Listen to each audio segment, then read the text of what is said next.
The emergency room doors burst open as rain poured outside. Jia Kim looked up from her clipboard. Another busy night at Seoul Metropolitan Hospital. 3 years as a trauma nurse had taught her to stay calm when others panicked. Tonight would test that skill like never before. Multiple injuries coming in from the river crash, called Dr. Lee, the head physician. Some kind of experimental aircraft. Get ready. Jia nodded and prepared the trauma bay.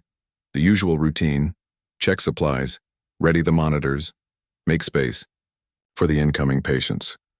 But what came through those doors next was anything but usual. The first patients were human pilots, cut and bruised but largely okay. Then came something that made the room go silent. 4 soldiers carried in a massive dark shape on a reinforced stretcher. It was not human. "What is that thing?" whispered one of the younger nurses, backing away. The creature was nearly 8 feet long with a hard sectioned outer shell like some kind of giant insect. It had 6 limbs, 4 arms and 2 powerful legs. Where a face should be, there was a complex arrangement of smaller appendages surrounding what looked like breathing holes. But most striking were its eyes, large amber-colored orbs that seemed to hold intelligence despite their alien appearance. "It was inside the craft," one soldier explained, his voice shaking. "Government says to keep it alive if possible. Scientists are on the way." The medical team hesitated. No one wanted to approach the creature. Dr. Lee looked uncertain for perhaps the first time in Jia's memory. "We don't know its biology," he said. "We could kill it by trying to help." The creature made a guttural sound. One of its limbs twitched, revealing a deep gash where blue-black fluid leaked out. Jia recognized pain when she saw it, no matter what form it took. "It's bleeding out," she said, stepping forward while others stepped back. "We need to stop that. Blood loss first." "Nurse Kim, wait for the specialists," Dr. Lee warned, but Jia was already moving closer, her instincts taking over. The creature's eyes seemed to follow her, its breathing becoming more labored. "The specialist won't get here in time," she said firmly. "And pain is pain. I took an oath to help." The trauma bay cleared except for 2 brave orderlies who stayed to assist. Jia worked carefully, first cleaning the wound as the creature watched. Her every move. Its skin felt rough like tree bark but warm like a mammal's. The blue blood seemed thicker than human blood but served the same purpose. It was losing too much of it. "Standard methods aren't working," Jia said after 20 minutes of trying to stop the bleeding. "Its blood doesn't clot like ours," she thought, quickly, remembering something from a medical conference last month. "Get me the experimental nanite kit from research," she told one of the orderlies. "That's not approved for use," he protested. "Neither is letting an alien die on our table," Jia responded. "Go."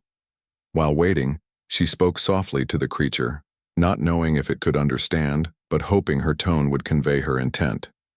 "We're trying to help you. Stay with us." The creature's eyes never left her face. One of its smaller limbs reached toward her slowly. Jia didn't pull away. The limb touched her hand with surprising gentleness. The orderly returned with a sealed, case-marked prototype, authorized research only. Inside was a vial of silvery fluid and an injector. The nanites were designed to repair human tissue, building temporary structures to stop bleeding until natural healing could take over. No one knew how they might interact with alien biology. "This is either going to help or do nothing," Jia explained as she prepared the injection. "It's our best chance." She injected the nanites near the wound. For several moments, nothing happened. Then the silver liquid began to spread and shimmer. The blue blood flow slowed, then stopped. The creature's breathing became more regular. "It's working," one of the orderlies said in amazement. Then something unexpected happened.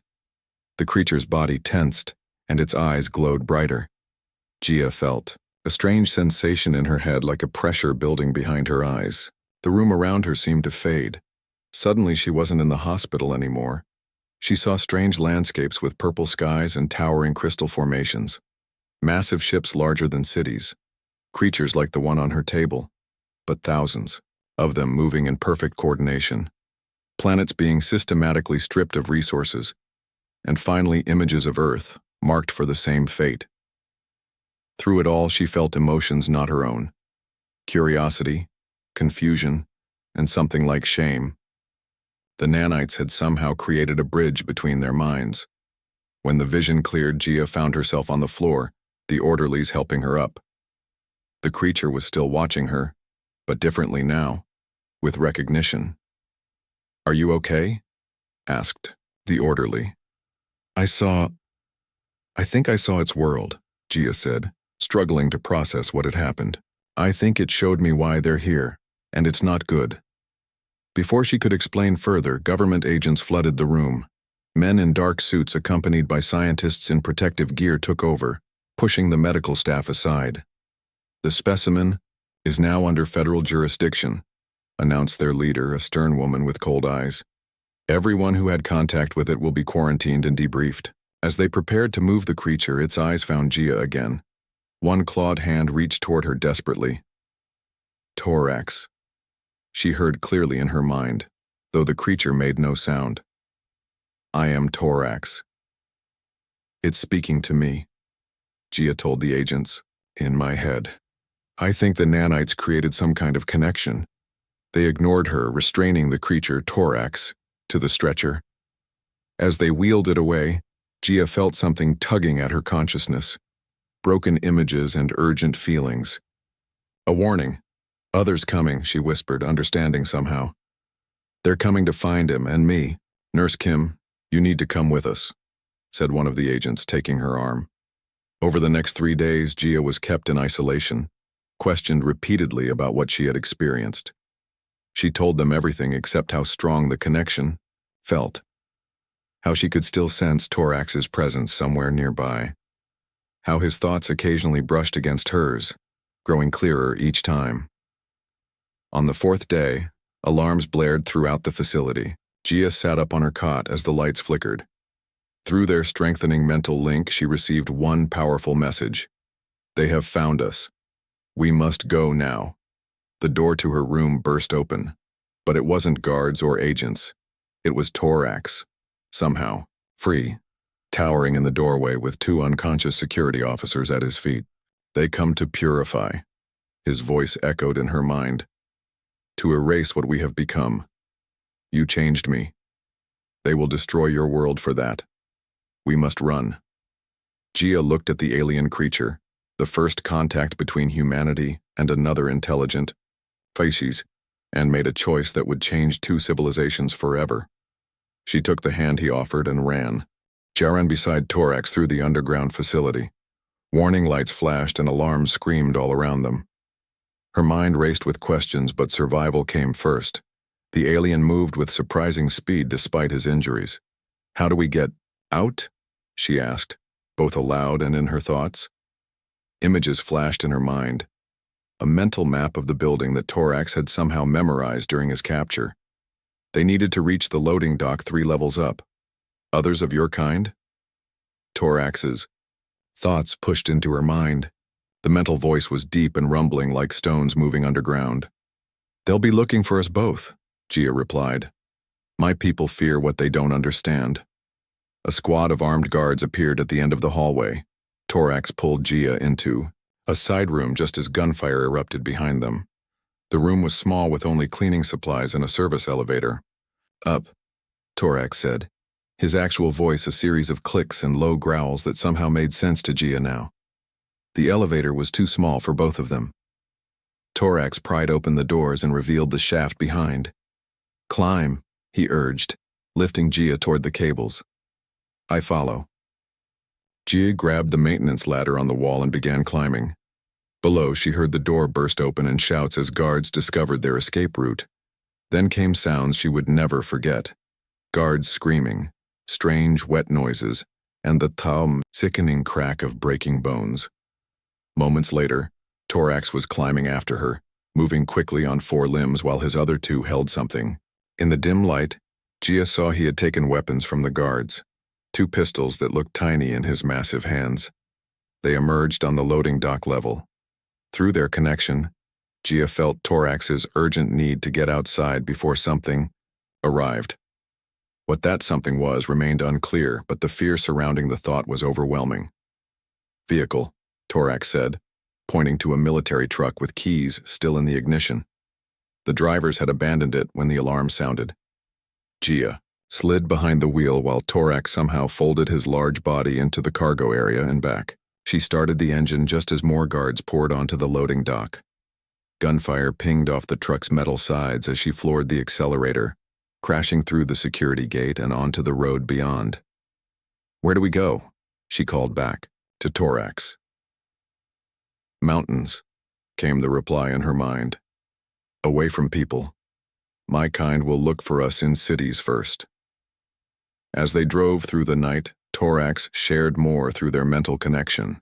His species, the Ragnar, were conquerors who had been harvesting resources from planets across many star systems. Earth was just the latest target. They sent scout ships first, to assess the planet's defenses and resources. "But you are different," Gia thought back to him. "You're helping me." "Why?" Torax was silent for a long moment, both in voice and thought. Finally, images flowed into Gia's mind. The moment when the nanites had connected them, how something fundamental had changed in Torax's biology.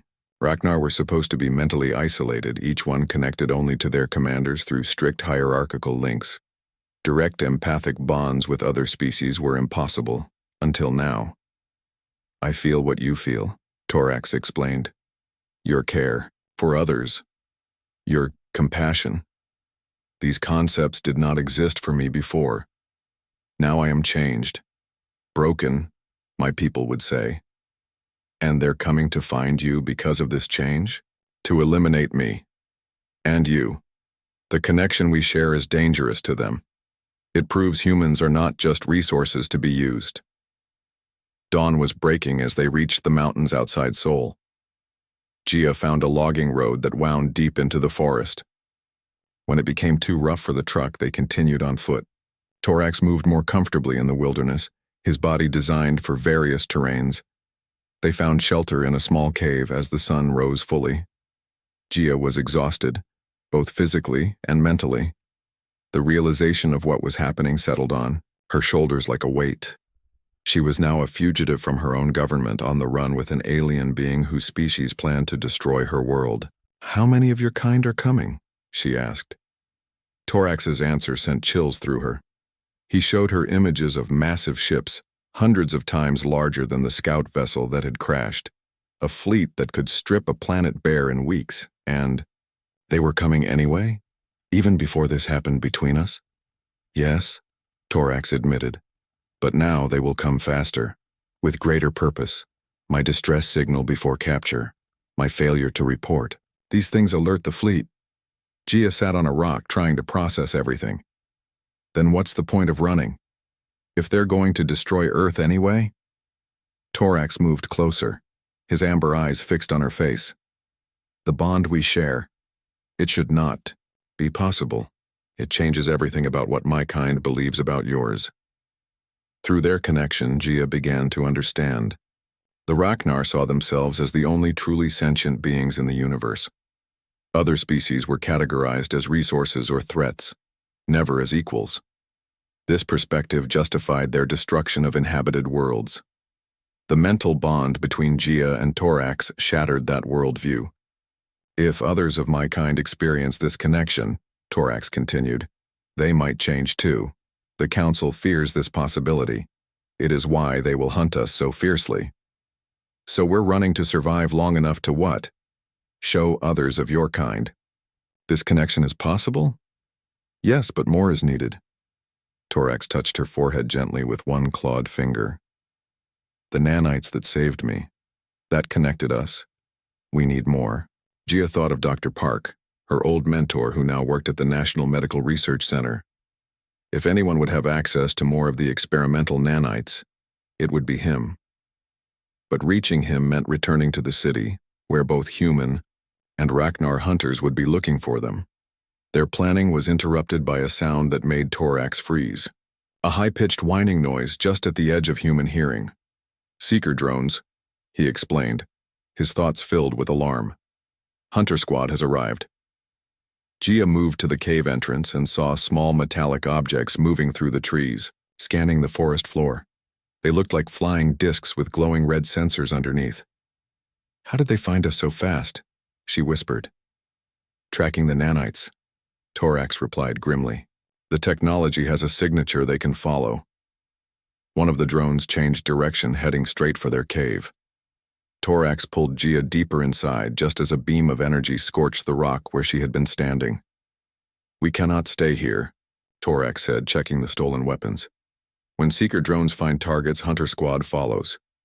What are our chances? Gia asked, trying to stay calm.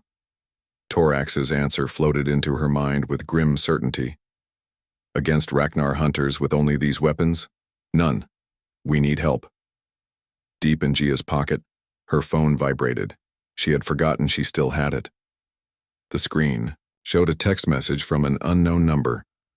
Dr. Park knows you're in trouble. Friends are coming. Stay alive 6 more hours. Help is on the way. Gia showed Torax the message. Can your friend be trusted? The alien asked. Gia nodded. With my life, and now with yours too. Then we fight. Not to win, just to survive until help arrives. As if on cue, they heard the heavy footsteps of something large moving through the forest toward their cave. The hunters had arrived. The first hunter smashed through the trees outside their cave. Gia stared in horror. It looked similar to Torax but larger, its shell decorated with strange markings that glowed faintly blue. Where Torax had 4 arms, this one had 6, and each held a different weapon. Stay behind me, Torax said, positioning his massive body between Gia and the cave entrance. The hunter made a series of clicking sounds. Through their connection, Gia understood it was speaking in the Ragnar language. Return the human female. Your corruption will be cleansed. The council offers mercy. Torax responded with his own clicks and growls. There is no corruption. There is only truth you fear to see. The hunter fired some kind of energy weapon. Torax pushed Gia deeper into the cave as the blast hit the wall, sending rock fragments flying. Torax returned fire with the stolen human weapons, but the bullets seemed to bounce off the hunter's armored shell. We cannot win this fight, Torax told Gia mentally as they retreated deeper into the cave. We need only survive. The cave narrowed into a tight passage that forced even Gia to crouch. This gave them an advantage. The larger hunter could not follow easily. They crawled through the darkness until they found another exit on the far side of the hill. Outside, the forest was filled with the whine of more seeker drones. Gia checked her phone again. Still 5 hours until help would arrive. They needed a place to hide. Water, Torax suggested, disrupts their scanners. They found a stream and waded through it, moving as quietly as possible. The cold water numbed Gia's feet, but she kept going. She was a nurse who had worked 12-hour shifts on her feet. She could handle this. As they walked, Torax shared more through their connection. He showed her how the Ragnar society worked, rigid, hierarchical, with every member bred for specific roles. Warriors like him were designed for fighting and conquest. Others were made for science, leadership, or labor. None questioned their purpose. Until you, Gia thought back. Until the nanites, Torax corrected. They changed something in me. Opened pathways that should not exist. They walked for over an hour before finding a waterfall with a small cave behind it. The rushing water would hide them from scanners, and the cave was dry enough to rest. Gia's phone buzzed again. Another message from the unknown number. Change of plans coming sooner. Stay hidden. Look for the red flare. Who would help us? Torax asked. Your government wants you detained. Mine wants me dead. Dr. Park is more than just my mentor, Gia explained. He runs a research program studying the nanite technology. If he's involved, a sudden boom echoed through the mountains, followed by the unmistakable sound of gunfire. Through their connection, Gia felt Torax's alarm. More hunters have arrived, he said. And they fight something else. They peered carefully through the waterfall. In the valley below, a battle raged. 3 Ragnar hunters fought against what looked like human soldiers using advanced weapons, energy rifles similar to the hunter's own gear. Those are not regular military, Gia said. Who are they? A red flare shot into the sky exactly as the message had promised. "We must go to them," Gia insisted. "This is our help." Torax hesitated, his thoughts showing distrust of armed humans. But their options were limited. Together, they left the safety of the cave and made their way down toward the fighting. As they got closer, Gia noticed something strange. Among the human fighters were two beings that were clearly not human. Smaller than the Ragnar, but definitely alien, with gray skin and 4 arms. "Krev rebels," Torax said, surprise filling his thoughts. A slave species that escaped Ragnar control generations ago. They should not be on this world. The battle ended quickly, with the human-alien team taking down the last hunter. One of the humans spotted Gia and Torax approaching and raised a hand in greeting. "Dr. Kim, Torax, I'm Captain Han. Dr. Park sent us." Captain Han was a tall woman, with short hair and the confident manner of someone used to command. She introduced her team, 4 humans and 2 Krev aliens named Nex and Vela. "How do you know who we are?" Gia asked. "We've been monitoring the situation since the crash," Captain Han explained as they hurried away from the battlefield. "Dr. Park has been working with us for years." They reached a hidden camp in a valley 3 miles away. To Gia's shock, Dr.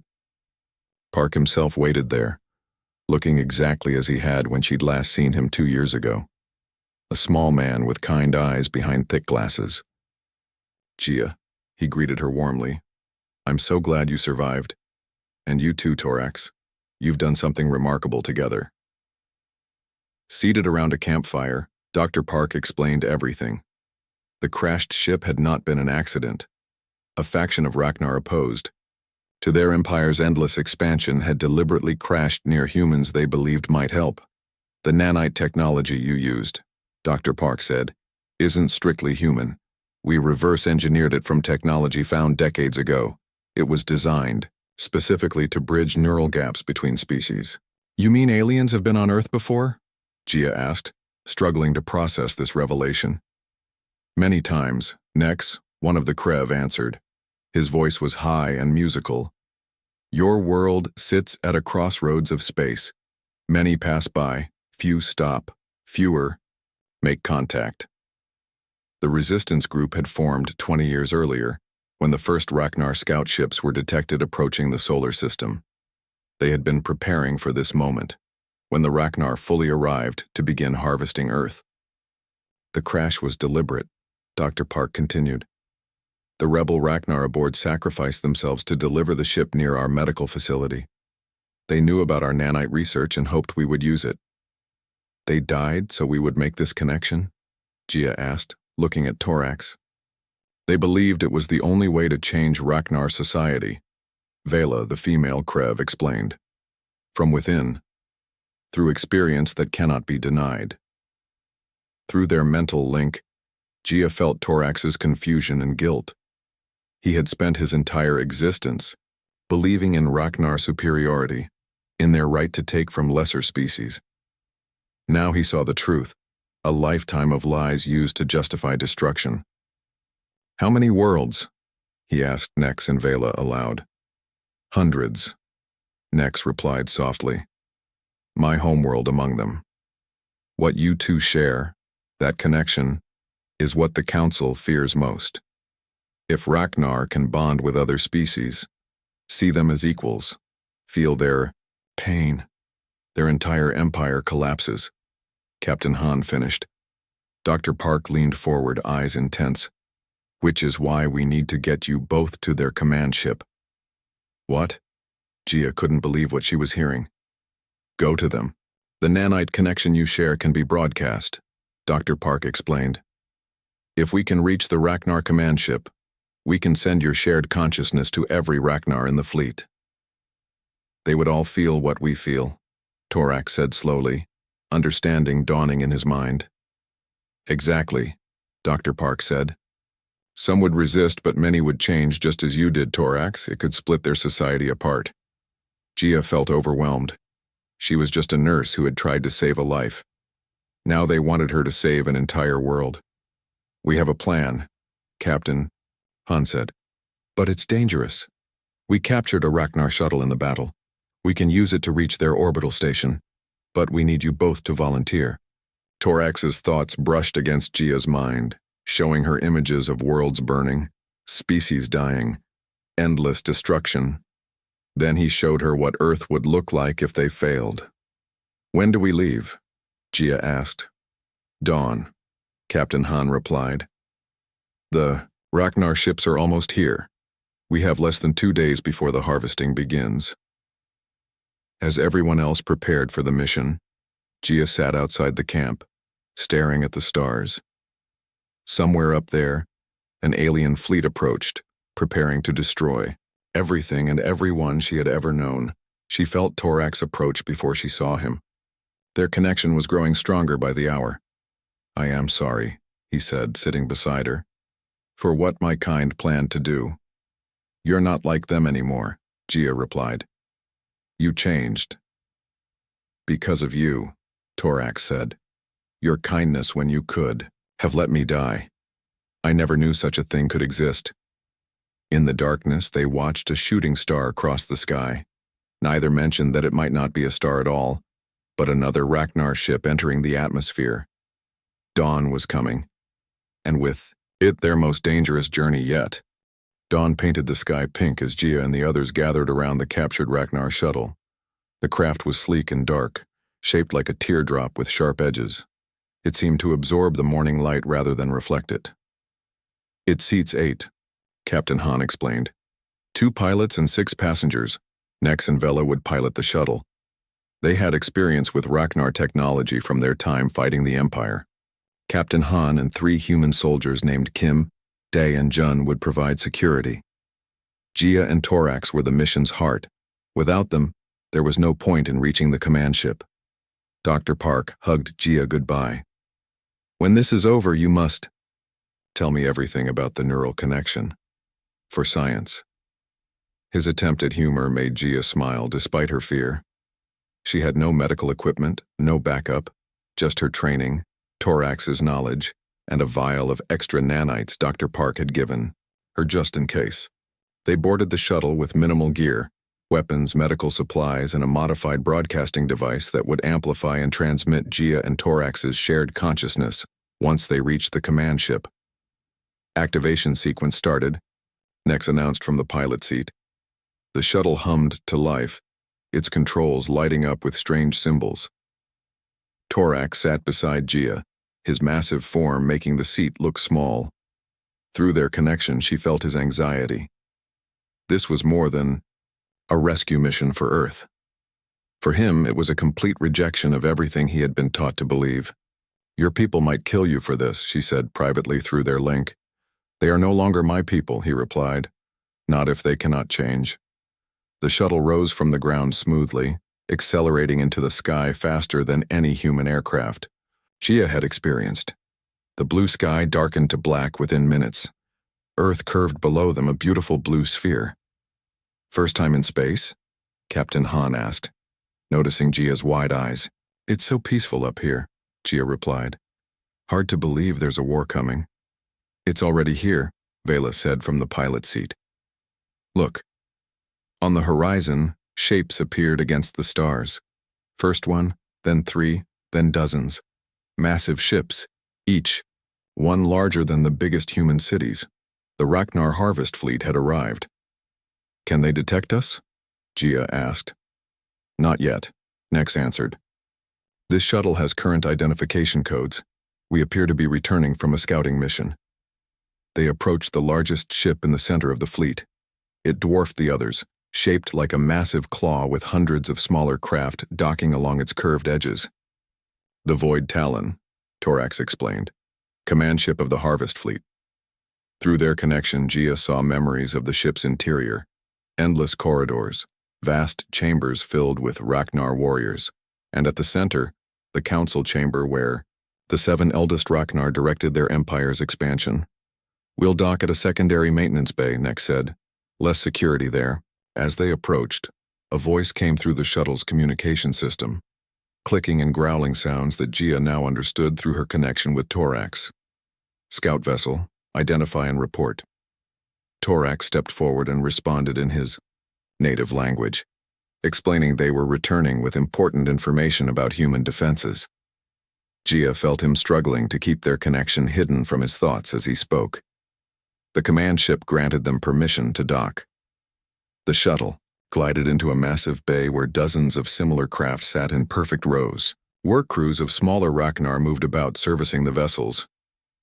"Now comes the hard part," Captain Han said, checking her weapon. "We need to reach the central communication array 3 levels up." Their plan was simple but dangerous. The humans would wear hooded cloaks to hide their appearance. Torax would lead them, pretending he had captured specimens for study. With luck, they could reach the communication center before anyone realized they didn't belong. As they left the shuttle, Gia's heart pounded. The air inside the ship smelled strange, metallic and oddly sweet. Gravity felt slightly stronger than Earth's. Through her hood, she saw hundreds of Ragnar of different sizes and shapes, each focused on their assigned tasks. "Stay close," Torax told them mentally. "Walk with purpose, look down." They moved through the ship's corridors, Torax leading with confidence he didn't feel. Twice they passed warrior Ragnar who gave Torax respectful space. His battle scars and markings indicated high rank, something that worked in their favor. Everything went smoothly until they reached the lift that would take them to the communication level. A guard stepped forward, larger even than Torax, with ceremonial markings that glowed bright blue. "These specimens are not authorized for upper levels," the guard said in Ragnar language. "Council directive." Torax straightened to his full height. "I have discovered something important about the human neural pathways. The Council will want this information immediately." The guard hesitated. Gia could feel Torax pushing against their mental connection, trying to keep it from reaching the other Ragnar. But something was happening. The guard's head tilted as if hearing a distant sound. "You are the missing scout," the guard suddenly said. "The one who did not report, the one who—" His many eyes widened. "The one who bonded." Everything happened, at once. The guard reached for an alarm panel. Captain Han's weapon fired. The guard fell, but not before his clawed hand hit the alert button. Red lights flashed throughout the corridor. A wailing sound filled the air. "Run!" Captain Han shouted. They sprinted for the lift, making it inside just as doors throughout the corridor opened and warriors poured out. The lift began moving upward. "They know we're here now," Day said, breathing hard. "What's the new plan?" "Same plan," Captain Han replied grimly. "Just faster." The lift stopped and they burst out into a new corridor. This one was nearly empty. Most of the crew had responded to the alarm below. They ran toward the communication center following Torax's mental directions. The center was a large circular room filled with strange equipment. Screens showed images of Earth from different angles. Ragnar technicians looked up in surprise as the group entered. Captain Han and her team moved quickly, securing the room. The technicians were scientists, not warriors, and surrendered without fighting. "How long do we have?" Gia asked as Nex and Vela began working on the communication equipment. "Minutes," Torax replied. "Elite guards will come." Nex worked quickly, connecting their broadcasting device to the ship's systems. "This will send your shared consciousness to every Ragnar in the fleet," he explained. "But we need to boost the signal." "How?" Gia asked. "More nanites," Vela said. "A stronger connection between you two." Gia took out the vial Dr. Park had given her. The silver liquid caught the light, shimmering with strange energy. "What will happen to us if we use more?" she asked Torax privately. His answer was uncertain. No Ragnar had ever experienced what they shared. More nanites might strengthen their connection, or it might merge them permanently in ways neither could predict. Before they could decide, the doors to the communication center slid open. 3 elite Ragnar guards stood there, each carrying weapons unlike anything Gia had seen before. Captain Han and her team opened fire. One guard fell, but the other 2 advanced. One fired a weapon that sent Jun flying across the room, his body limp when he hit the wall. "Almost ready," Nex called, still working on the equipment. The second guard fired at Day and Kim, who dove for cover. The guard then turned toward Gia, weapon raised. Torax moved faster than Gia thought possible, placing himself between her and the guard. The weapon fired. Torax roared in pain as the blast tore through his armored body, leaving a smoking hole in his side. Blue blood poured onto the floor. Torax! Gia rushed to him as he collapsed.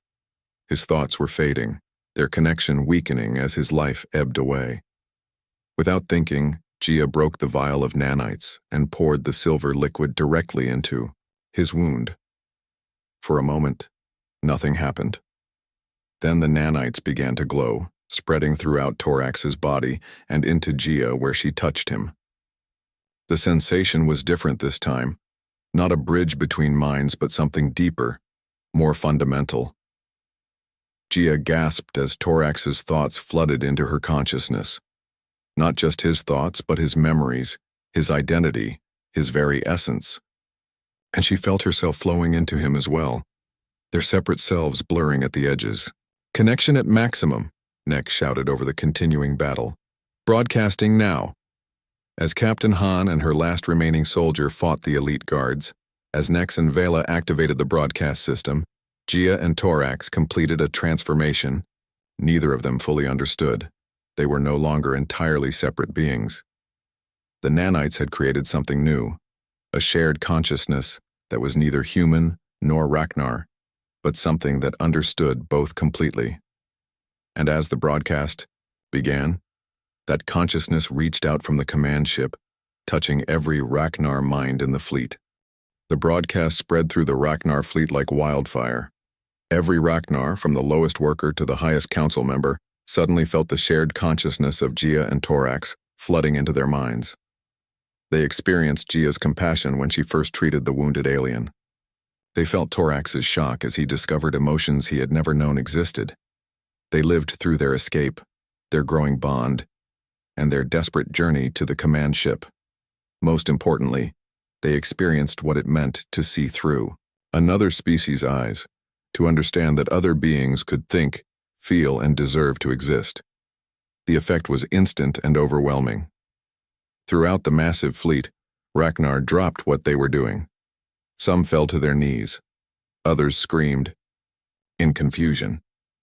Many simply stood frozen, processing the new reality that had been forced into their minds.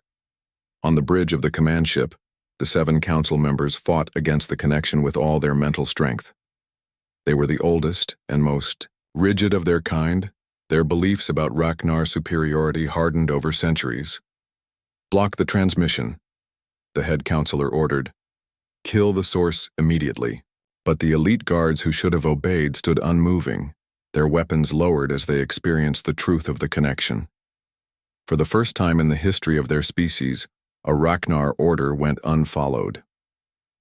In the communication center, Gia and Torax had risen to their feet, moving in perfect synchronization. They were still 2 separate beings physically, but their minds had become something new, a shared consciousness that was neither fully human nor Ragnar. Captain Han watched, them with awe and a touch of fear. "Gia? Are you still in there?" When Gia spoke, her voice had a strange dual quality. "We are here. Both of us." Next, check the broadcasting equipment. "It's working. The signal is reaching every ship in the fleet." "And their response?" Torax asked. His voice also changed, softer and more human than before. Before anyone could answer, the door to the communication center slid open again. Everyone tensed, weapons raised. But instead of attacking, the Ragnar who entered bowed their heads. "The younger ones understand," one of them said in halting human language. "We see now. We feel what you feel." Not all Ragnar responded the same way. The broadcast split their society into 3 groups. The youngest members, those who had experienced the least conditioning, embraced the connection completely. The middle-aged Ragnar felt torn, fighting between their lifelong beliefs and this new reality. The oldest and highest ranking, especially, the council, rejected it entirely as a corruption to be destroyed. Civil war erupted throughout the fleet. Ship fired upon ship. Ragnar fought Ragnar. On some vessels, the crew turned against their commanders. On others, those who accepted the connection were imprisoned or killed. Through it all, Gia and Torax maintained the broadcast. strengthening the connection each passing minute. Their unique joining allowed them to refine the signal, making it impossible to block. "We need to leave," Captain Han urged after 2 hours. "The battle has spread throughout the fleet. This ship could be destroyed at any moment." "Not yet," Gia and Torax replied together. "The balance is shifting. More are accepting than rejecting now." On Earth, humans stared up at the night sky in wonder and fear. The Ragnar ships had become visible even to the naked eye, massive shapes blocking out the stars. Some appeared to be fighting each other, strange energy weapons creating flashes, like new stars being born and dying. Military forces worldwide prepared for an invasion that never came. Instead, after 3 days of chaos in orbit, silence fell. The fighting stopped. Many ships departed Earth's orbit, jumping to distant parts of the galaxy. Others remained in position, damaged but intact. Then a single shuttle descended to the original crash site where it had all begun. As it landed, world leaders and military commanders gathered, prepared for first contact or final conflict. When the shuttle door opened, Gia was the first to emerge. She looked the same, yet different, standing, taller, moving with a grace that seemed not entirely human. Behind her came Torax, his massive form now adorned with symbols of peace rather than war. "The war is over," Gia announced to the assembled humans. "The Ragnar will not harvest Earth." Dr. Park pushed through the crowd. "Gia, what happened up there?" She smiled at her old mentor. "A revolution, Doctor, the beginning of something new." Over the following days, the full story emerged. The Ragnar fleet had fractured into 3 factions. The largest group, mostly younger members, had accepted the connection and chosen to abandon the Empire's destructive path. They would return to Ragnar space and begin building a new society based on cooperation rather than conquest. The second faction, unable to accept the change but unwilling to continue fighting, had departed for distant, uninhabited regions, vowing never to return. The third and smallest faction, the Council and their most loyal followers, had been defeated in the HFY space battle. Their ships were destroyed or captured. "What happens now?" world leaders asked Gia and Torax during the first official meeting between species. "A new beginning," they answered, "for both our kinds." The Ragnar who remained near Earth proved to be valuable allies.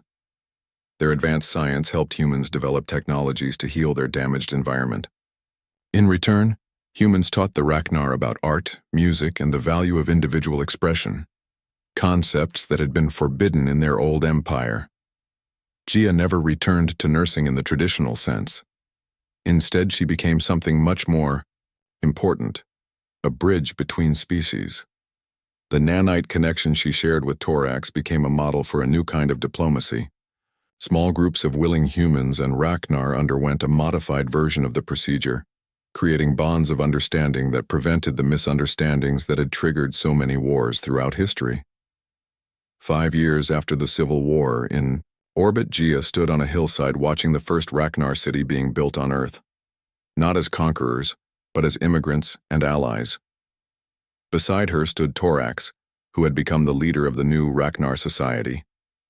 "Did you ever think it would turn out this way?" she asked him through their mental link, which had become so natural that speaking aloud sometimes felt strange.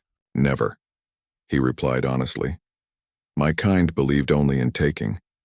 We never understood that giving, sharing, created something greater."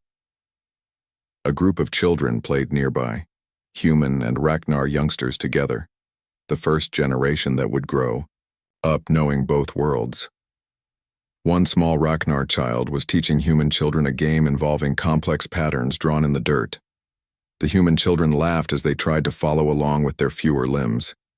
"They will build things we cannot imagine," Torax said, watching them. "Because they will see with more than one set of eyes," Gia agreed. That evening, as the sun set over the new world they were creating, ships from other species began to arrive. Allies of the Ragnar who had heard about the change, potential victims who had been next on the Empire's harvest list, and curious explorers who wanted to witness this unprecedented alliance.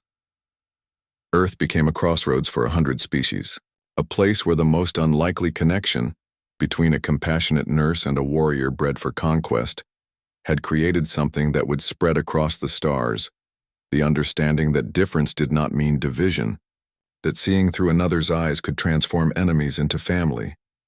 Years later, when asked by new arrivals how it had all begun, Gia would simply smile and say, "I was just a nurse who couldn't let a patient die, even when that patient was the enemy. The rest happened because he chose to see me as a person rather than a resource." And that simple truth became the foundation of a peace that would last for generations.